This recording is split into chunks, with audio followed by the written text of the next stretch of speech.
Assalamualaikum warahmatullahi wabarakatuh. Bismillahirrahmanirrahim. Alhamdulillahi rabbil alamin. Wassalatu wassalamu ala sayyidina Muhammadin wa ala alihi wa sahbihi ajma'in. Amma ba'du. Qalu subhanaka la ilma lana illa ma 'allamtana innaka antal alimul hakim. Rabbi shrah li sadri wa yassir li amri wahlul 'uqdatam min lisani yafqahu qawli. Faqad qala Allah ta'ala fi kitabihil karim wa huwa asdaqul qailin. A'udzu billahi minasy syaithanir rajim. Bismillahirrahmanirrahim. Syahrul Ramadan alladzi unzila fihil Qur'an hudal linnas wa bayyinatin minal huda wal furqan. Wa qala Rasulullah sallallahu alaihi wasallam, idza jaa Ramadan putihat abwabul jannah wa ghulliqat abwabun nar wa suppidatis syayatin. Sadaqallahul azim wa sadaqa rasuluhun nabiyul habibul karim wa nahnu ala dzalika minasyahidin asyakirin walhamdulillahi rabbil alamin. Al-mukarramin, segenap para asatizah, para tokoh masyarakat, orang-orang tua kita yang hadir pada kesempatan malam hari ini. Wabil khusus Bapak Ustaz Ahmad Yusmianto selaku MC pada kesempatan malam hari ini, yang sama-sama kita hormati Bapak Al Ustaz Haji Bahtiar bin Haji Abdul Manap dan segenap para keluarga, ahli waris, para pewakif Musholah Al-Amin, yang mohon maaf saya tidak sebutkan namanya satu persatu.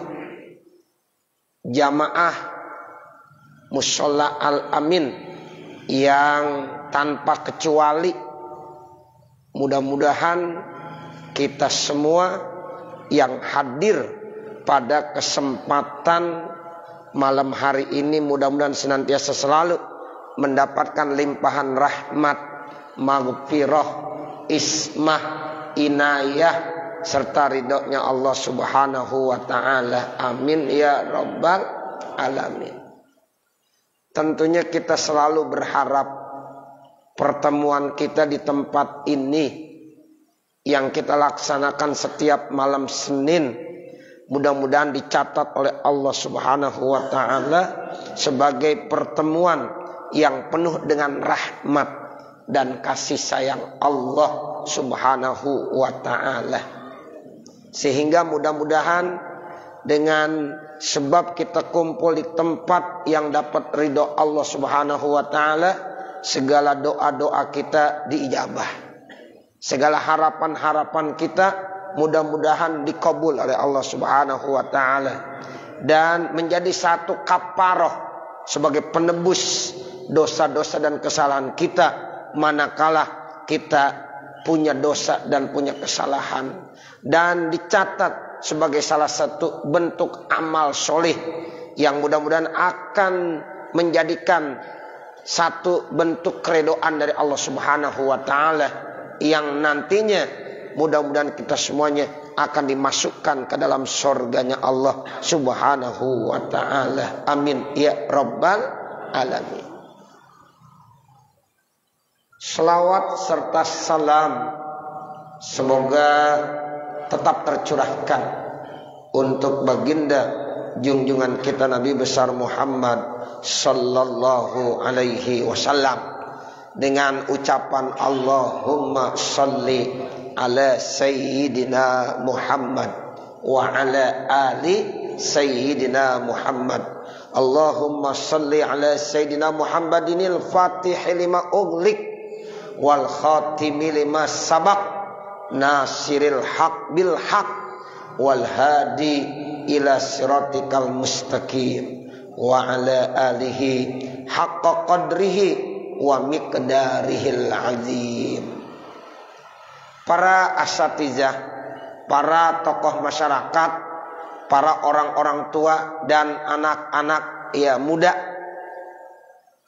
alhamdulillah terasa hangat rasanya kalau kita kumpul ada orang tuanya, ada anak mudanya. Ya, nih orang tua kita doakan nih. Ya mudah-mudahan panjang umur. Ya, sehat badan. Ya sehingga masih bisa terus istiqomah membimbing yang muda-muda. Nah, yang muda-muda nih saya lihat rata-rata usianya 17 tahun nih. Ya. Nih, jadi kelihatannya enak itu Bapak Saudara. Kalau kita kumpul di satu tempat ada orang tua, ada yang muda, terasa lebih hangat. Makanya ini satu nikmat yang sangat besar yang Allah berikan kepada kita. Mudah-mudahan ya Allah terus berikan istiqomah kepada kita dalam rangka menjalankan segala perintah-perintahnya, menjauhkan segala larangan-larangannya. Amin ya rabbal alamin. Hari ini kita kumpul mungkin berbeda pada setiap malam Senin yang biasa kita laksanakan.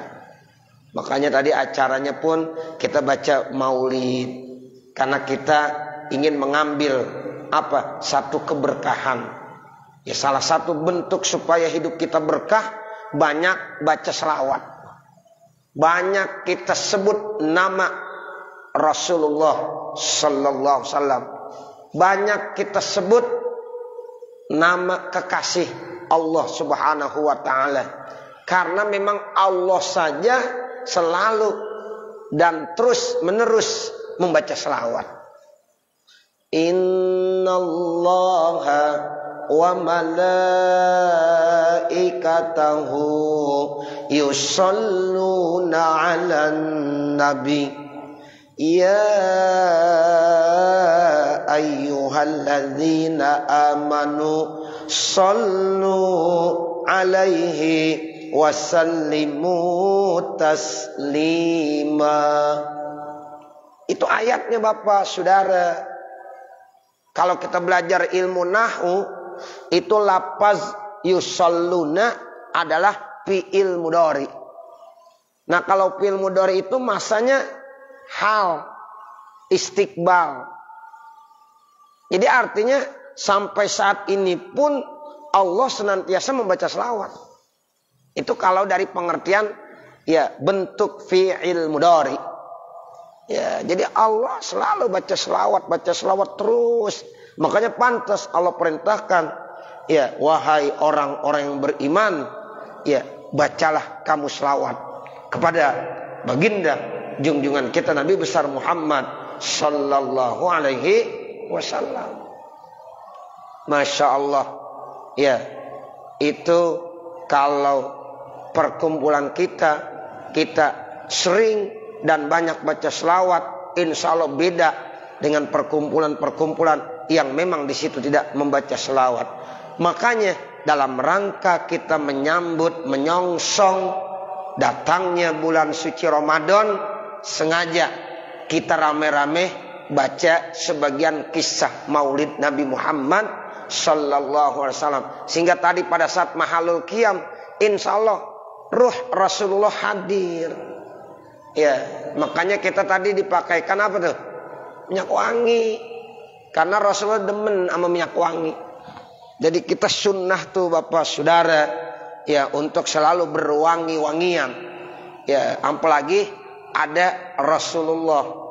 Ya, sehingga dibilang toba Muhammadun nafsan. Jadi jiwa Nabi Muhammad itu udah wangi. Makanya kita kenapa kalau lagi asrokol, lagi mahalul qiyam, kok pakai minyak wangi? Karena kita yakin tuh Rasulullah hadir. Dan insya Allah mudah-mudahan karena Rasulullah hadir, malaikat-malaikat juga pada datang. Karena kalau ada perkumpulan, ya ada satu bentuk jamaah, kemudian di situ dia membaca zikir, dia membaca selawat, bukan hanya ya kita yang kumpul, ternyata para malaikat-malaikat pun kumpul. Majtama'a qaumun fi baitin min buyutillah nazalat alaihimus sakinah wa ghasyiyatuhumur rahmah. Rasulullah bersabda, tidak ada dari satu kelompok masyarakat yang kumpul di satu rumah dari rumahnya Allah Subhanahu wa taala. Di situ kita berzikir, kita baca kalimat-kalimat thayyibah, kita baca selawat, illa melainkan apa? Turun as-sakinah, kedamaian, damai hati kita. Wa ghasyiyatuhumur rahmah, mudah-mudahan diliputi dengan rahmat dan kasih sayang.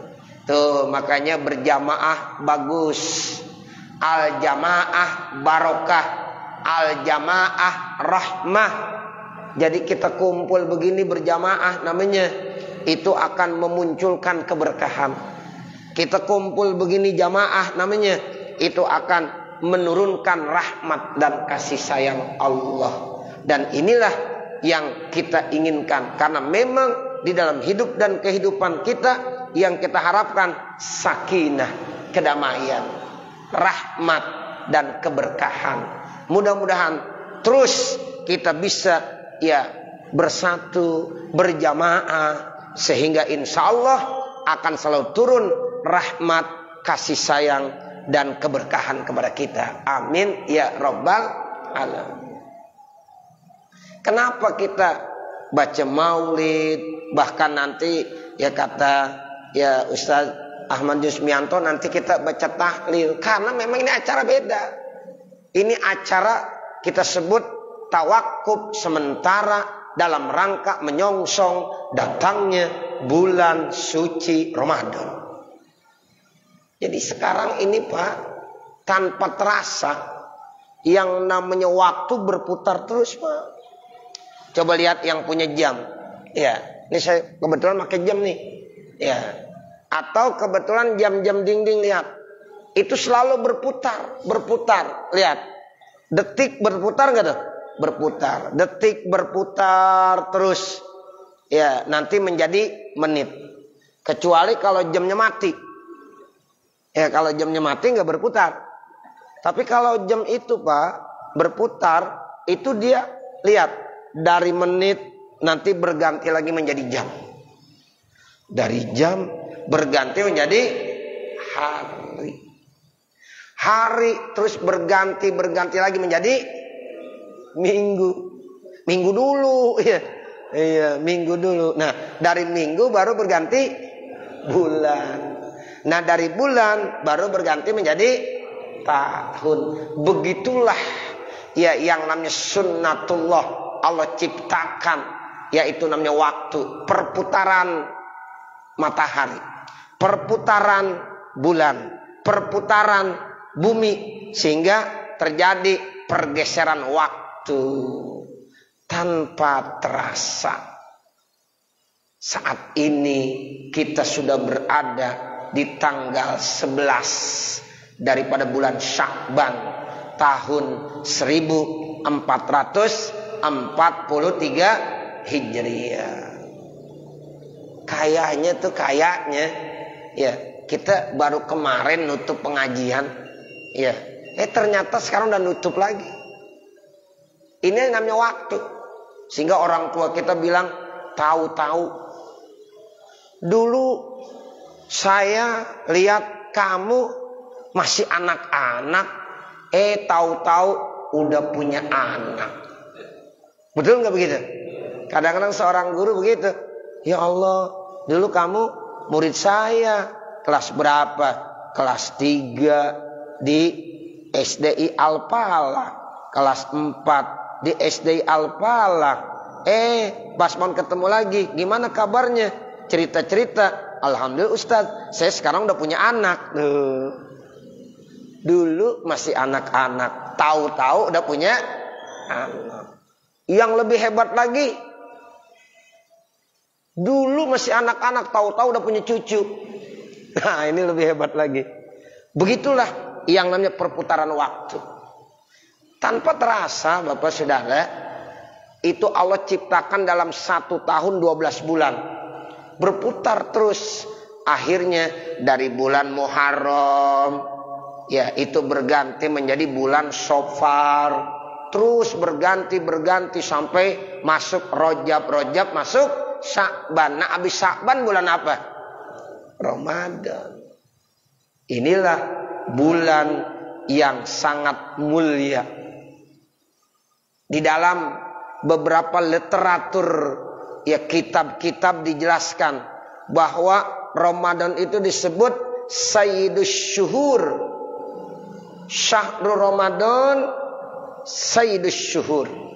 Bulan Ramadan itu disebut dengan pemimpinnya bulan yang ada dalam 1 tahun. Sebagaimana Sayyidul Ayyam Yaumul Jumu'ah. Pemimpin hari dari 7 hari yang ada itu adalah hari Jumat. Sehingga Pak, Saudara, Ramadan itu diumpamakan seperti tamu yang mulia. Tamu yang agung. Kalau yang namanya tamu, pasti kedatangannya harus dihormati. Betul nggak? Iya. Kita kalau kedatangan tamu, apalagi tamunya calon besan. Kalau calon besan nih, itu baru calon. Potongin ayam. Dingabarin. Aduh, kepada ya tuan rumahnya. Nih, besok malam saya mau datang. Kata ya ayahnya cerita sama ya istrinya.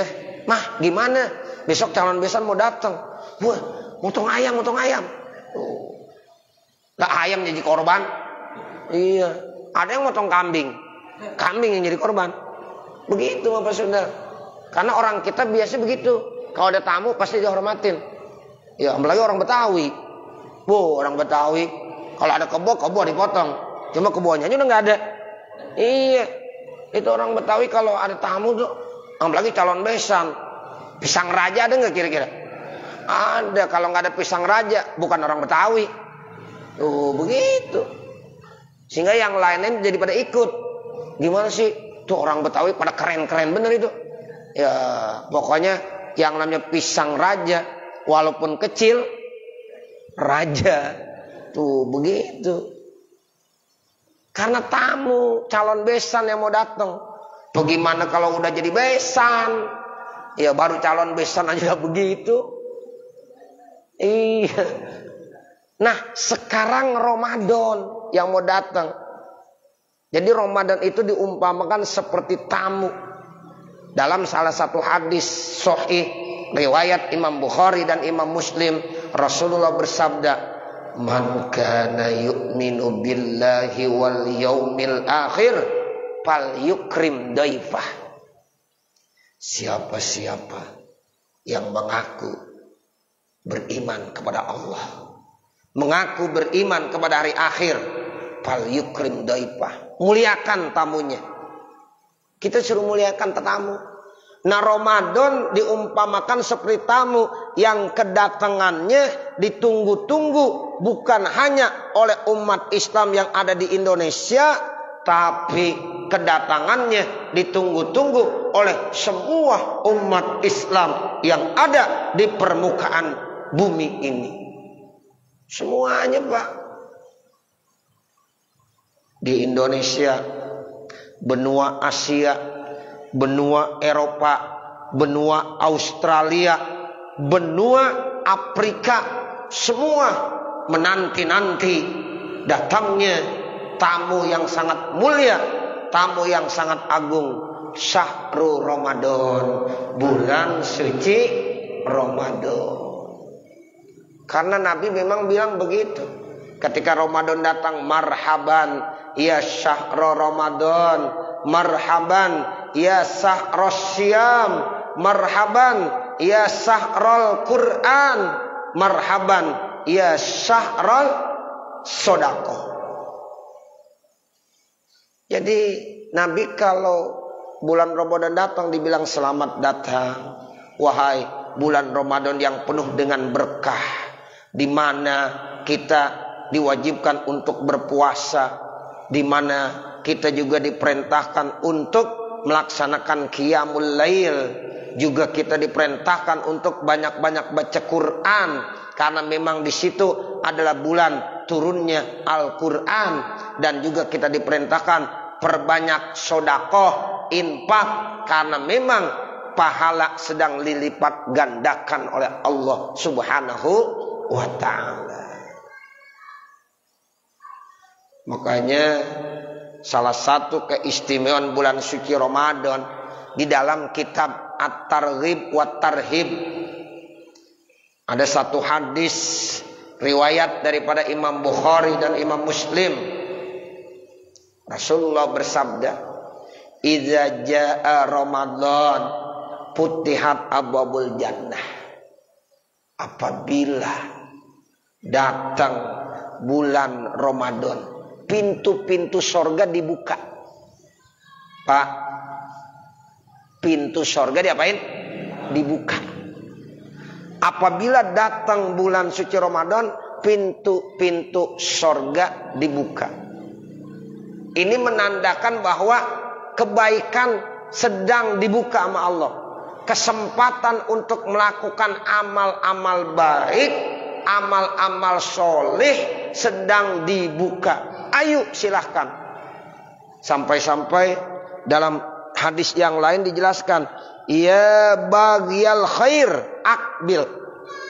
Wahai para pemburu-pemburu kebaikan, silahkan datang. Nih Ramadan sudah sampai. Tuh, begitu. Karena pintu sorga udah dibuka. Jadi sorga itu memang ada pintunya, ada. Makanya ada penjaga ya pintu sorga. Namanya siapa? Malaikat Ridwan. Tuh begitu. Dulu Nabi waktu Isra Mi'raj kan diperkenalkan, ya diperlihatkan, melihat sorga. Nah seperti itu. Nah satu sisi lagi kata Rasulullah, apabila datang bulan suci Ramadan, gulliqat abwabun nar, pintu-pintu neraka itu digembok, dikunci. Ya, pintu neraka diapain Pak? Digembok, dikunci. Ini menandakan bahwa orang untuk melakukan kejahatan dipersempit, dikurangin. Kenapa? Karena pintu nerakanya udah digembok. Itu pintu neraka ada berapa? Dalam satu riwayat hadis, pintu neraka ada 7. Iya, pintu neraka ada 7. Makanya disitulah kenapa kita kalau habis sholat, ya selalu baca doa, Allahumma ajirni minan nar, Allahumma ajirni minan nar, Allahumma ajirni minan nar. Berapa kali kita baca? Berapa kali kita baca? Jawab dong. 7. Kenapa 7? Itu tapaulan, karena memang pintu neraka ada 7. Jadi kita bacanya 7 supaya kita diselamatkan. Ya Allah, selamatkanlah saya dari neraka. Nah neraka pintunya ada 7. Pintu pertama, pintu kedua, pintu ketiga, pintu keempat, pintu kelima, pintu keenam, sampai pintu yang ke-7. Makanya kita selalu baca. Makanya kita kalau habis sholat jangan langsung jalan. Jangan Allahumma lantas jalan. Jangan. Ya, ini rata-rata banyak Allahumma lantas jalan. Nah mudah-mudahan nih kita yang udah suka ngaji, hadir di majelis ilmu, habis sholat maghrib ada wiridan, baca wiridan yang full. Habis sholat subuh ada wiridan, baca wiridan yang full. Jangan Allahumma lantas jalan semuanya. Ya, ntar ada yang jalan, ada yang minggat lagi. Ya. Nah, kalau habis sholat isya, sholat zuhur, sholat asar, itu wirid emang agak singkat. Allahumma antas salam wa minkas salam. Kemudian kita baca subhanallah 33 kali, baca alhamdulillah 33 kali, baca Allahu Akbar 33 kali. Dah, tutup dengan la ilaha illallah jadi 100 kali. Baca doa. Itu agak dipersingkat. Tapi kalau maghrib dengan isya emang begitu. Banyak hadis-hadisnya. Nanti kalau kita ngaji itu ketemu. Ya, makanya ngajinya jangan sekali doang. Itu. Ini ngaji sekali doang. Udah sekali udah mau ngaku pinter aja. Baru jadi suruh mimpin tahlil doang, udah dipanggil ustaz nggak mau ngaji. Iya, sodorin kitab kagak bisa baca. Iya, nggak boleh begitu. Ngaji. Ya, kita disuruh ngaji. Tuh, ilmu agama semakin kita dalami, kita semakin dangkal, banyak kekurangan kita. Begitu Bapak Saudara. Jangan baru jadi muazin aja, wah, udah nggak mau ngaji saya, muazin. Ya, jadi imam, wah udah jadi imam, nggak usah ngaji ah. Ya, ntar kata gue masih bodoh lagi. Oh, begitu. Muallim Syafi'i Hazami, beliau berpesan, Allah yarham, kata beliau, saya ya yang paling saya senangi amalan saya apa? Ngaji.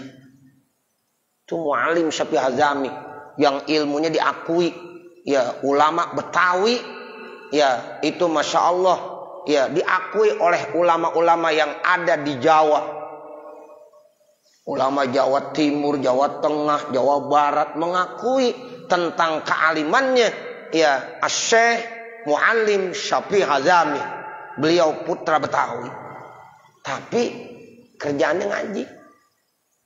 Sampai-sampai saya pengennya meninggalnya pun dalam kondisi lagi ngaji. Ternyata benar. Itu orang-orang yang alim, apa yang diinginkan ternyata benar. Seperti Mbah Maimun Zubair. Mbah Maimun Zubair itu seorang ulama dan termasuk wali min auliyaillah. Saya sanadnya ya sampai ke beliau. Karena walaupun saya nggak ngaji sama beliau, tapi ya murid kesayangan beliau, ya itu Kiai Haji Nasiruddin, Kiai Haji Izzuddin Buntet pesantren Cirebon. Itu ya beliau berdua merupakan murid kesayangannya, ya Mbah Maimun Zubair. Sehingga walaupun saya nggak langsung ngaji sama Mbah Mun, ya tapi saya ngaji sama Kiai Nasir, saya ngaji sama Kiai Izzuddin Buntet Cirebon. Ya, itu otomatis sanadnya sampai kepada beliau. Tuh, sanadnya sampai kepada Rasulullah.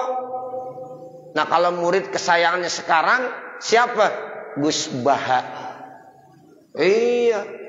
Beliau ahli tafsir, diakui ya kepakarannya oleh Dr. Quraisy Shihab. Begitu Bapak Saudara. Itu Mbah Mun ya, dia pengen cita-cita keinginan pengen kuburnya di Mekah. Kalau meninggal di Mekah. Bener alokasi tuh, meninggal di Mekah, dikuburkannya di Makkah.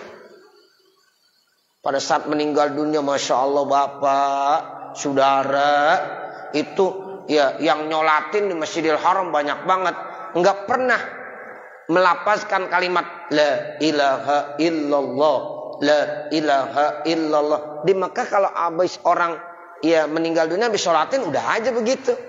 Tapi ketika ya Mbah Maimun Zubair meninggal, semua melantunkan lafaz la ilaha illallah, la ilaha illallah sampai dibawa ke Ma'la.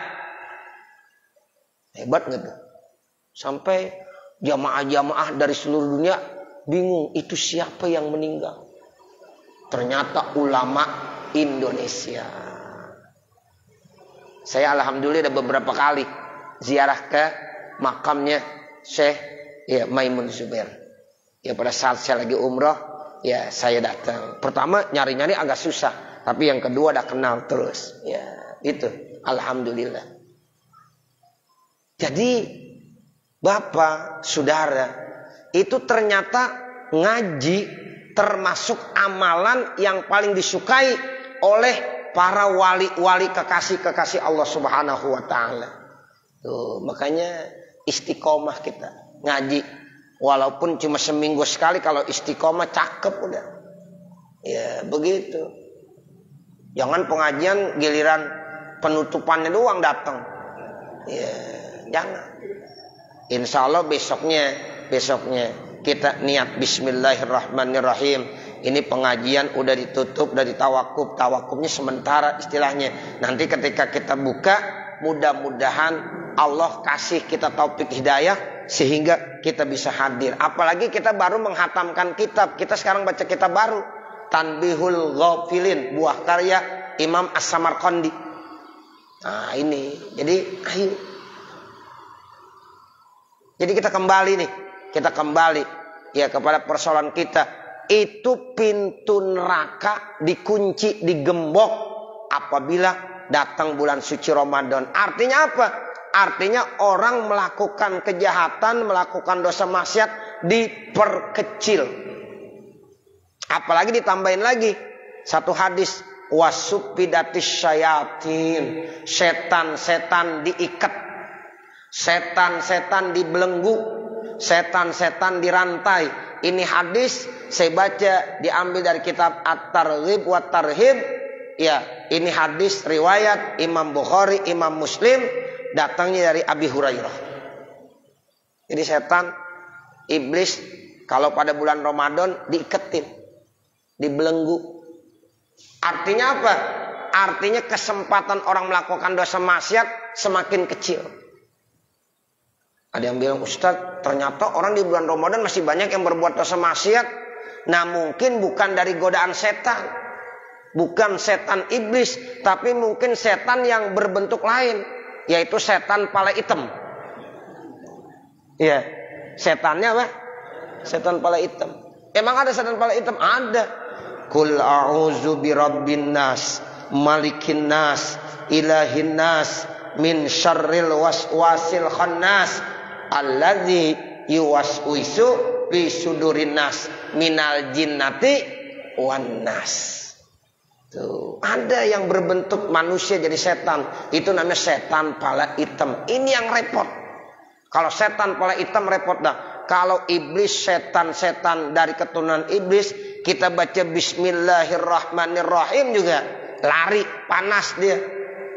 Apalagi dengan suara azan, Allahu Akbar, Allahu Akbar, setan iblis lari. Tapi kalau setan pala hitam kita baca Fatihah, dia baca Yasin. Kita baca Fatihah, dia baca Yasin. Lebih pinteran dia. Tuh begitu. Nah jadi mungkin di Ramadan kalau ada orang berbuat dosa maksiat, itu mungkin udah pengaruh daripada setan-setan pala hitam. Sehingga setan iblis itu udah pensiun. Kata dia, sekarang saya menggoda manusia lagi dah. Emang apa? Ya manusianya udah pada setan semuanya. Tuh begitu. Jadi manusianya udah pada jadi setan. Jadi nggak perlu digodain lagi. Nauzubillah min zalik. Satu lagi, kenapa kadang-kadang banyak di bulan Ramadan orang berbuat dosa maksiat? Dipengaruhi oleh hawa nafsu. Kan Allah berfirman, Bismillahirrahmanirrahim, Innan nafsa la ammaratum bisu. Sesungguhnya hawa nafsu akan mendorong manusia untuk melakukan perbuatan dosa dan maksiat. Itu dalam surah Yusuf. Ya, jadi gara-gara ya kita hawa nafsunya nggak bisa dikendaliin, akhirnya kita kadang-kadang berbuat dosa maksiat, males ibadah. Makanya Pak, saudara, itu kadang-kadang ada orang puasa di hari-hari pertama, di malam-malam pertama masih semangat. Nah ini yang repotnya nanti di akhir-akhir. Kenapa? Karena hawa nafsu udah mulai ya menggoda kita. Udah capek, udah letih, udah nggak usah datang. Capek, tarawih mulu dari malam pertama, libur apa sekali-sekali. Tuh, itu hawa nafsu. Udah libur, apalagi lagi hujan rintik-rintik begini, rajin banget loh. Nah, itu namanya apa? Hawa nafsu. Kadang-kadang orang begitu. Setan udah diikat, tapi hawa nafsu masih ada. Nah kadang-kadang kita terpengaruh oleh hawa nafsu. Makanya mudah-mudahan kita nggak terpengaruh oleh hawa nafsu, Bapak Saudara. Ya. Bagaimana caranya? Yuk saya ajarin baca doa supaya bisa ngelawan hawa nafsu. Dan ini doa mesti dibaca di akhir-akhir, jangan di awal. Ya, jangan di awal masih semangat kita. Coba malam pertama penuh, masjid musola penuh. Ya, tapi nanti malam 27, 29 gimana? Penuh nggak? Beda banget sama malam pertama. Nah, ini nih di akhir-akhir ini yang perlu kita baca. Nah, seperti itu. Ayo semuanya baca. Bismillahirrahmanirrahim. Semuanya baca. Bismillahirrahmanirrahim. Allahumma paksain. Nah begitu. Gampang kan doanya? Itu manjur Pak. Manjur banget itu. Paksain. Ya karena kita udah males. Baca Quran males banget dah. Hari pertama baca Quran rajin. Ya hari kedua masih rajin. Ntar hari ke-20, ke-21 baca Quran. Nah udah ngantuk. Udah males. Bener dah. Nah itu lu baca tuh. Ya mesti diapain jadinya? Nah dipaksain. Jelas ya Bapak Saudara ya? Jelas. Ya mengingat waktu. Ya terima kasih.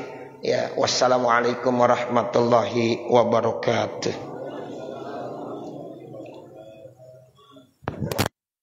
Kepada guru kita, karamah dan rezeki kesehatan dan kita pemirsa hasanahnya kepada kita semua dalam rangka persiapan kita untuk menyambut datangnya bulan suci Ramadan. Hadirin jamaah sekalian yang berbahagia, selanjutnya kita ikuti bacaan tahlil singkat dan nanti ditutup oleh